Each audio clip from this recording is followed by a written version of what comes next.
Ui, man. Okay, hari ni kita nak layan satu official teaser trailer yang baru keluar untuk satu series dekat Apple TV. Tajuk dia Widow's Bay. So ni cerita horror, mungkin ada dark comedy macam tu kot. So hari ni kita nak layan sambil pakai headphone Sony WH-1000XM6.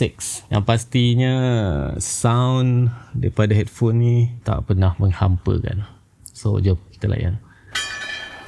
I'm Tom Loftus. Oh, Or Tom. nice to meet you, Arthur. You want to grab some coffee? No, I'm good. Jerry was just taking me through some of your history. Tom Loftus. Oh, that's great. Yes, well, remarkable story. I was talking to the guy on the ferry, and he said something. Ada odd. something creepy. What was that? He said bad things happen here.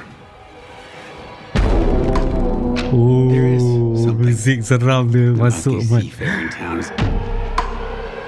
The superstitions, their Whoosh. tall tales. I find it charming myself. Oi, man. Apa tu? What town doesn't have a checkered past? Wih. Wih. Wih. Was there Tak cannibalism? ada dengan sound dekat headphone ni. I don't think that's right. Apa?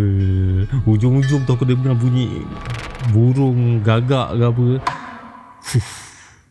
Cerita macam ni, kalau korang dengar pakai headphone yang betul, kau akan dapat dengar bunyi-bunyi macam burung kat ujung-ujung, bunyi tapak kaki kat ujung-ujung. Lepas tu tadi dengan bunyi part suspend tu, bunyi music teng teng teng teng teng kan. Itu pun dah buat rasa macam wish. So tu dia, Widow's Bay, satu drama bersiri komedi seram, dark comedy kat aku. Sebab dalam teaser trailer tu tak nampak macam more to like normal comedy lah, macam dark comedy aku rasa. Yang akan mula ditayangkan 29 April 2026.